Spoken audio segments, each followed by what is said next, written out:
हर युग में इसी तरह हम देवताओं की रक्षा करने के लिए अवतरित होते रहे हैं। अब अपने गुरु की आज्ञा को सिरोधार्य करके वामन भगवान चल पड़े। कहां? जहां महाराज बलि बैठे हैं यज्ञ पर। बलि महाराज यज्ञ कर रहे हैं, वामन भगवान चले जा रहे हैं, यज्ञ में आहुति छोड़ रहे हैं। देखिए भगवान दो ही जगह प्रसन्न होते हैं। भगवान कौन कौन सी सेवा से प्रसन्न होते हैं आपको जानकारी है? भगवान केवल दो बातों से प्रसन्न होते हैं। एक तो जब हम यज्ञ में आहुति प्रदान करें और आहुति प्रदान करके कहें स्वाहा, तब भी भगवान बड़े प्रसन्न हो जाते हैं कि मेरे शिष्य अच्छा कार्य कर रहे हैं।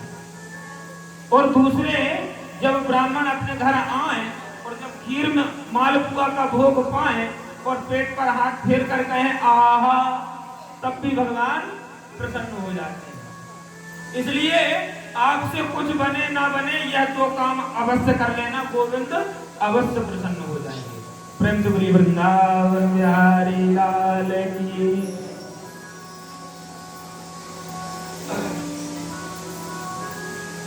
अब धीरे धीरे वामन भगवान पहुंच रहे हैं कहां? यज्ञशाला के समीप, जहां पर महाराज बलि स्वाहा स्वाहा का उच्चारण करके आहुति प्रदान कर रहे हैं और यज्ञाचार्य शुक्राचार्य जी वेद मंत्रों की ध्वनि कर रहे हैं।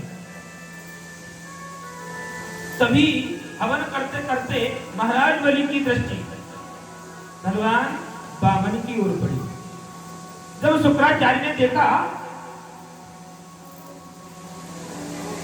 कि अरे महाराज बलि का चित्त आहुतियों में नहीं लग रहा, यह कहां दृष्टि जा रहा है, तो देखा तो सामने से अद्भुत बालक दिखाई दिया।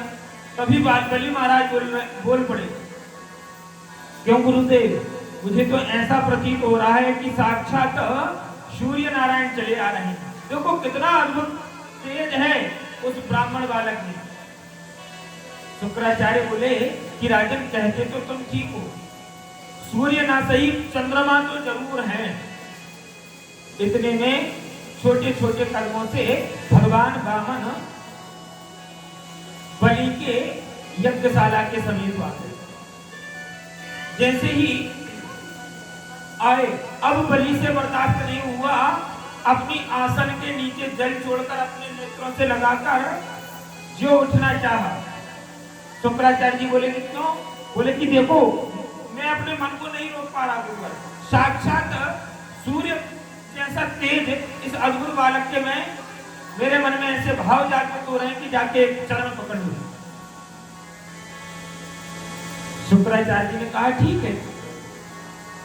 देखिए, जब भी हम कोई पूजन करने बैठे और जब पूजन करके हम अपनी आसन से उठें, तो आसन से उठने के पहले अपनी आसन के नीचे जल छोड़ें और उस जल को अपने नेत्रों से, अपने मस्तक से लगा लें। ऐसा क्यों किया जाता है कि जो भी हमने सत्कर्म, जो भी भगवान का भजन बैठकर अपनी आसन पर किया है, उस पुण्य को लेने के लिए बहुत से लोगों की लालसा लगी रहती है। एक है भूमि के दानव, जिनका नाम है भौमासुर। वह भी यह प्रयत्न में लगे रहते हैं कि मेरी पृथ्वी पर जिन्होंने भजन किया, उनके पुण्य का लाभ मैं ही प्राप्त करूं। एक तो वह भी प्रयत्न में रहते हैं। दूसरे हैं देवराज इंद्र, वह भी यह प्रयत्न में लगे रहते हैं कि किसी भी क्योंकि इंद्र को है अगर किसी बात का भय, तो क्या उनकी सिंहासन का, यह कुर्सी जो होती है ना, कुर्सी का मोह है, देवताओं को भी नहीं छोड़ता। आज के नेताओं को नहीं, देवताओं को भी नहीं छोड़ा। इंद्र को हमेशा भय रहता है कि अगर यह भजन करेगा तो भगवान प्रसन्न होंगे, और जब भगवान प्रसन्न होंगे तो वरदान देंगे। और कहीं वरदान दे दिया और हिरण्यकश्यप जैसा वरदान दे दिया कि ना दिन में मरूं, ना रात में मरूं, ना अस्त्र से मरूं, ना शस्त्र से मरूं, 12 महीने में ना मरूं, तो यह राज करता ही रहेगा। तो इंद्र भी उस पुण्य के को नष्ट करने के लिए उपस्थित आ जाते हैं, और दूसरे हैं देवर्षि नारद। इसलिए हमें अपनी आसन के नीचे जल छोड़कर ही अपनी आसन का त्याग करना चाहिए, और आसन को तत्काल खड़ी कर देना चाहिए। आसन को वहीं बिछी नहीं रहना देना चाहिए, नहीं तो दानवों का अतिक्रमण हो जाता है। प्रेत पिशाच आकर उस आसन पर आसीन हो जाते हैं, और हमारी जो पूजा से जो पवित्रता है वह नष्ट हो जाती है। प्रेम से बोलिए वृंदावन बिहारी लाल की। महाराज बलि ने आसन के नीचे जल छोड़ा, नेत्रों से जल लगाया और उठकर खड़े हुए और सीधे यज्ञ मंडप से बाहर आए और आकर वामन भगवान के चरणों में गिर पड़े। प्रणाम करता हूं महाराज। त्रिलोकीनाथ बलि नाम है। वामन भगवान ने कोई उत्तर नहीं दिया, ना खुश रहो ना आनंद रहो, कुछ उत्तर नहीं दिया, बल्कि नेत्र बंद कर लिए और माला में हाथ पहले से ही डला था गौमुखी में। भगवान का भजन कर ही रहे थे, भगवान का भजन कर रहे थे। महाराज बलि ने फिर उठकर और तेज स्वर में की, हो सकता है कि कुछ बालक जन्म से कम सुनते हैं तो इन्हें सुनाई ना देता हो। बोले कि बलि हूं, प्रणाम करता हूं।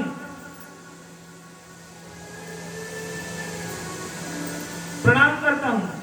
पर भगवान विचार कर रहे हैं कि कभी किसी से कुछ अगर लेना होता है तो उसे कुछ क्रियाएं दिखानी होती हैं। भगवान ने यह विचार किया कि कुछ दिखाना होगा, क्योंकि आज की दुनिया में चमत्कार को ही नमस्कार है। प्रेम से बोलिए वृंदावन बिहारी लाल की। चमत्कार को ही आज की दुनिया नमस्कार करती है।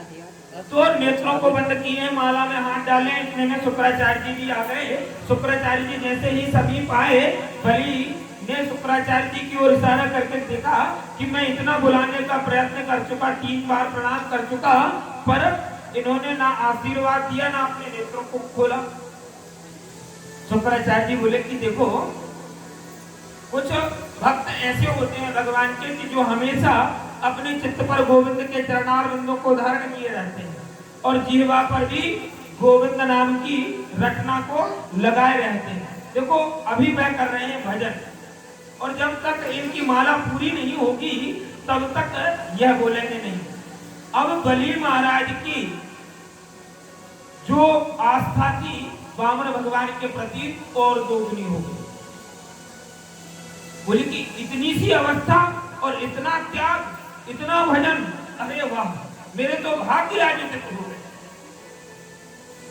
बलि जब तक हाथ जोड़े खड़े रहे, जैसे ही प्रभु ने की माला पूरी हुई वामन भगवान की, और माला पूरी होने के उपरांत बोले कि हाँ राजन, आप कुछ कह रहे थे।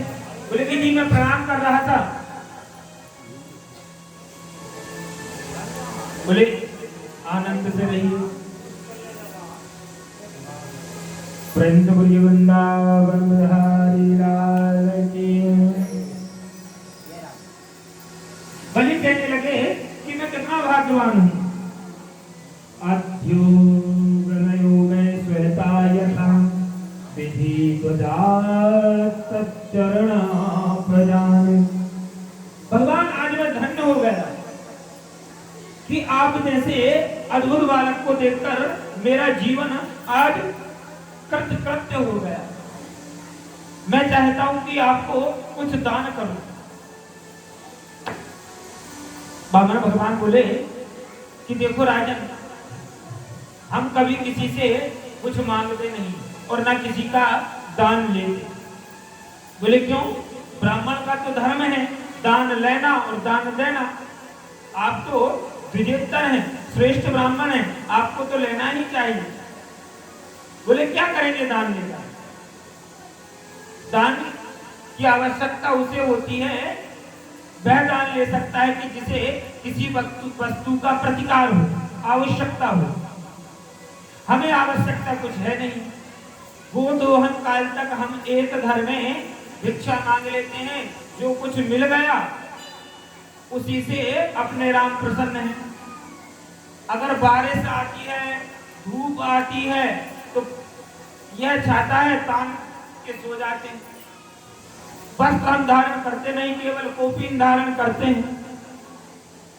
प्यास लगती है तो यह कमंडल है, इसमें जल भरा रहता है, किसी भी सरोवर नदी से भरा और जल का पान कर गए।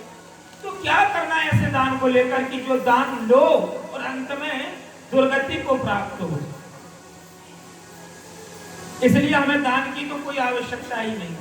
नहीं नहीं प्रभु, आपको लेना पड़ेगा। आप जैसा अद्भुत बालक और ब्राह्मण बालक आज तक मैंने जीवन में दर्शन नहीं किए।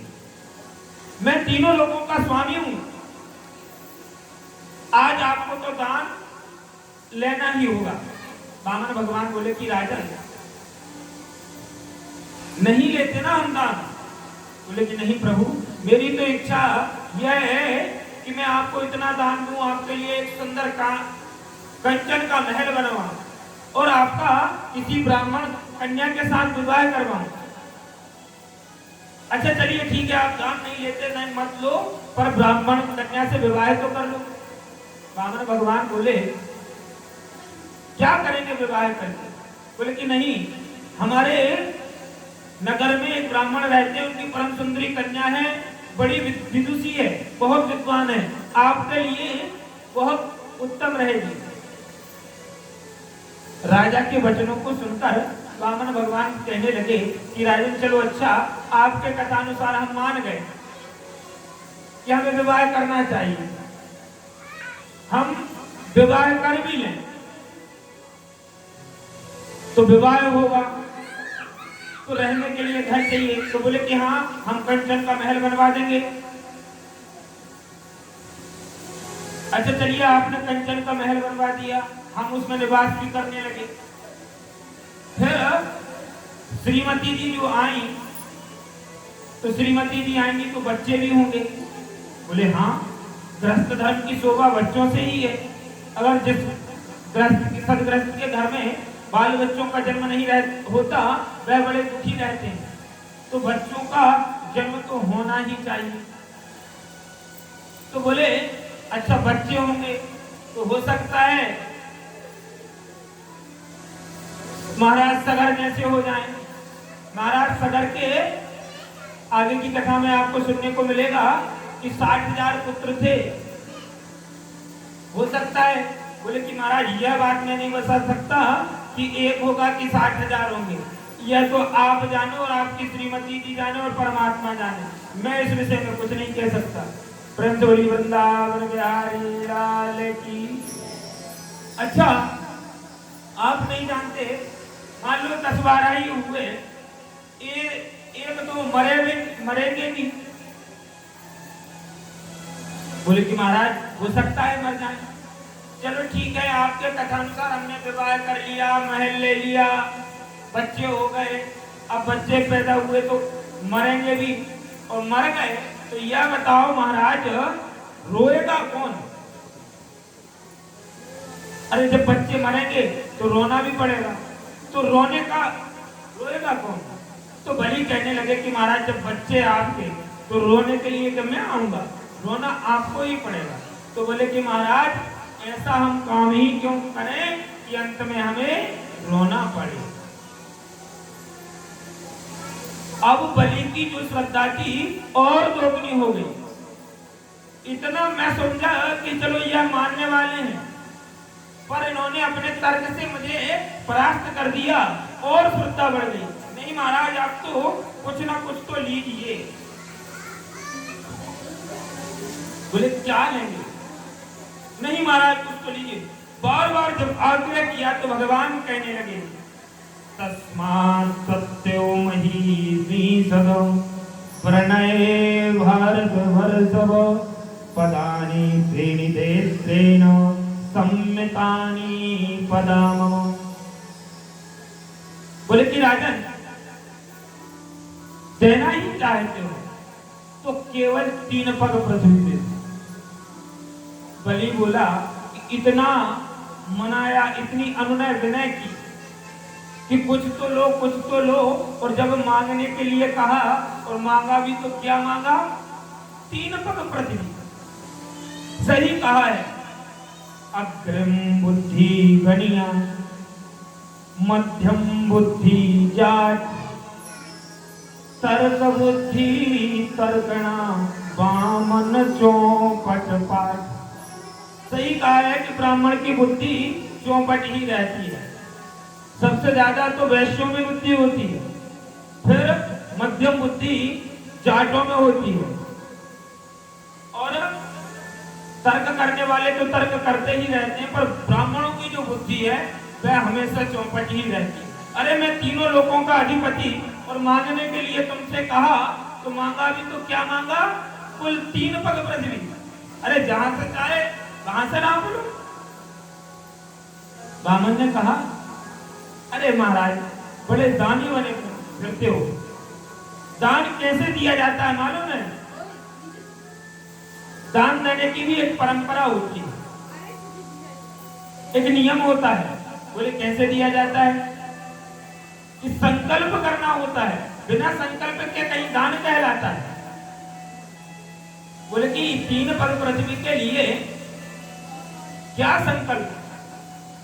शुक्राचार्य बार बार इशारा कर रहे हैं कि महाराज इनकी बातों में मत लगना, यह कोई साधारण बालक नहीं, यह साक्षात जगत पिता जगदीश है, और निश्चित ही तुम्हें ठगने के लिए आए हैं। बलि ने कहा कि गुरुदेव देखिए, आपके कहे अनुसार अगर यह जगत पिता जगदीश है तो और अति प्रसन्नता की बात है कि जिस परमात्मा ने इस जगत को बनाया, जो इस परमात्मा इस जगत को पालन करता है, और अंत में वही परमात्मा इस जगत को लय कर देता है, अर्थात अपने में लीन कर लेता है, वह परमात्मा भी को महाराज बलि के द्वार पर भिक्षा मांगने के लिए आता है, तो और महानता की बात है। और अगर यह साधारण ब्राह्मण बालक है तो मैं जानता हूं गुरुवर कि ब्राह्मण 3 पग से 3.25 पग नहीं करेगा। तो बोले कि संकल्प कीजिए। ऐसी कथा विष्णु पुराण में आती है कि जब बलि महाराज ने कमंडल उठाकर जल लेने का प्रयत्न किया तो अपने शिष्य के को लुटने से बचाने के लिए शुक्राचार्य जी ने सूक्ष्म रूप धारण करके कमंडल की नलकी में प्रविष्ट हो गए कि जिससे कि जल ही ना आए, और जब तक जल नहीं आएगा तो संकल्प नहीं होगा। तो भगवान वामन ने अपनी कुशासन में से एक कुश का तृण निकाल करके उस कमंडल की नलकी में ज्यों डाला तो शुक्राचार्य जी की दाहिनी आंख चली गई, तो शुक्राचार्य जी एक आंख के हो गए। वृंदावन बिहारी लाल की। ज्यों ही जल आया और जो संकल्प किया, विष्णु विष्णु विष्णु श्रीमद्भगवतो महापुरुषस्य विष्णुराज्ञा अमुक नामोहम अमुक गोत्रोत्पन्नोहम ब्राह्मणाय पदानि 3 प्रणी पृथ्वी दान मृत सजे। इतना कहना था कि भगवान वामन, जिनका शरीर वामन अंगुल का है, वह इतने बड़े हो गए, इतने बड़े हो गए, बोलिए विराट भगवान की। करोड़ों हजारों किलोमीटर का शरीर धारण कर लिया। बलि महाराज को प्रभु के दर्शन भी प्राप्त नहीं हो रहे, केवल पद दर्शन हो रहे हैं, प्रभु के पद दिखाई दे रहे हैं। 2 पग में ही तीनों लोगों को हमारे कन्हैया ने नाप लिया, और जो तीसरा पग लेकर बोले कि क्यों दानी जी बड़े दानी बनते थे, त्रिलोकपति बनते थे, बताओ यह तीसरा पग कहां रखा?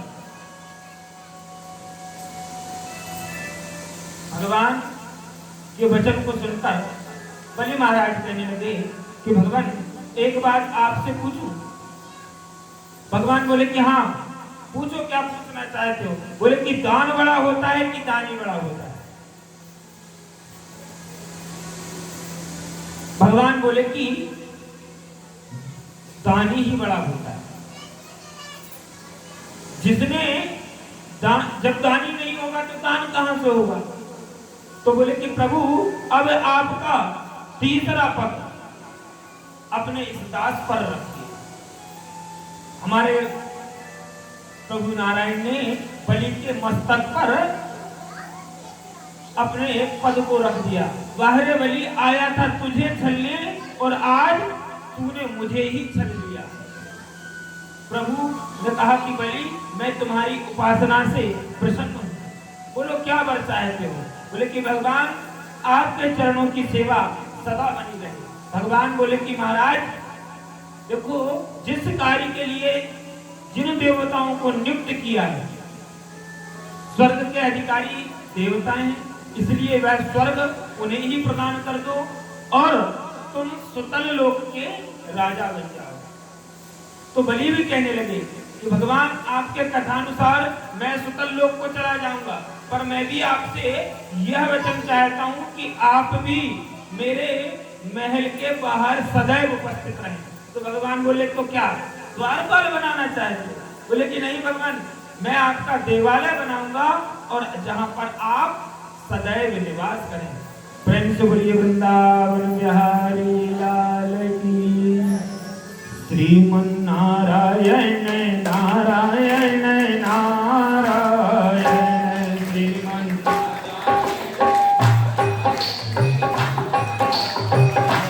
भगवान नारायण नारायण नारायण श्रीमन नारायण नारायण नारायण श्रीमन नारायण नारायण नारायण श्रीमन नारायण नारायण नारायण श्रीमन नारायण नारायण श्रीमन नारायण। पूरी कथा में बार-बार यही बात को सुनते चले आ रहे हैं कि वाणी का सदुपयोग अगर कुछ है तो गोविंद नाम में, भगवान के पावन नाम में। और आप लोगों की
भगवान के अवतार तो 24 ही वंदनीय है, हर अवतार की हमें वंदना करना है, लेकिन मानव चरित्र से जुड़े हुए 2 अवतार हैं।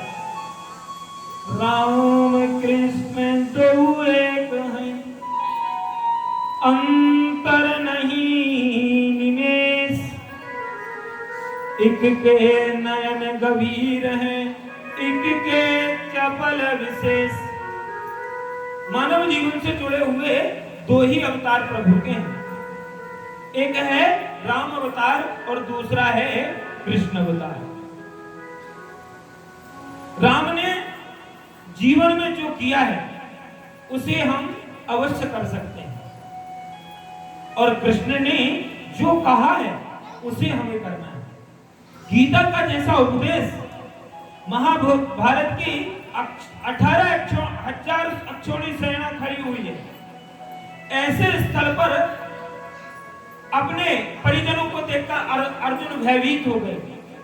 तब हमारे प्रभु ने गीता का उपदेश दिया। गीता का उपदेश जिसने जीवन में गीता के उपदेशों को धारण कर लिया, उसका जीवन सुगंधित हो गया है, सुरभित हो गया है, और अंत में उसका कल्याण हो गया। इसलिए कृष्ण के कहे को करना है और राम ने जो किया है उसे करना है। प्रेम से बोलिए वृंदावन बिहारी लाल की जय। सुखदेव की बात को सुनकर परीक्षित कहने लगे कि गुरुदेव, प्रभु राम के चरित्र के विषय में मैंने सुना है पर कम सुना है, थोड़े उनके चरित्र पर भी प्रकाश डालिए। तो सुखदेव जी कहने लगे कि ब्रह्मा के पुत्र हुए मरीचि, और मरीचि के हुए कश्यप, और कश्यप के पुत्र हैं विवस्वान, सूर्य। अब जिन सूर्य नारायण के हम दर्शन करते हैं, इनका वास्तविक नाम है विवस्वान, और विवस्वान से ही एक कुल की वृद्धि हुई जिसे हम कहते हैं सूर्यवंश।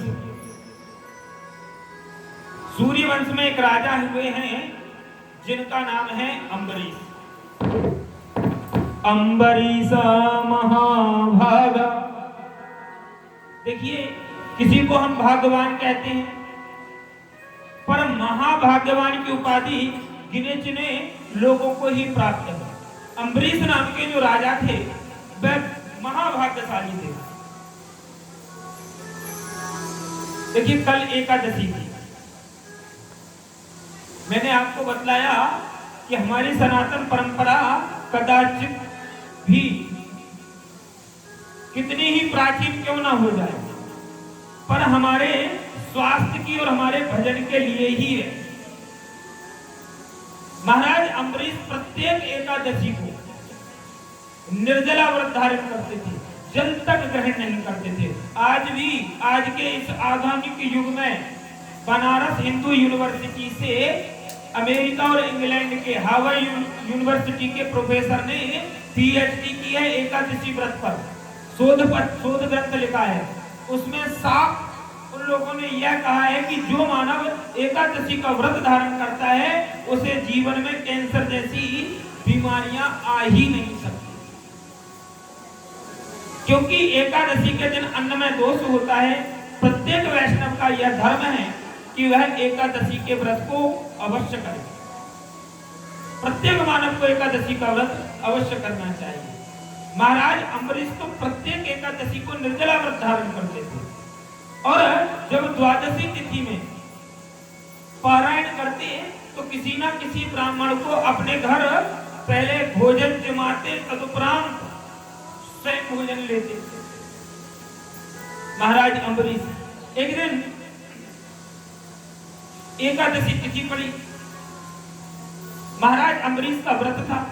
उसी दिन संयोग से दुर्वासा जी का आगमन अम्बरीश जी के महल में हो गया।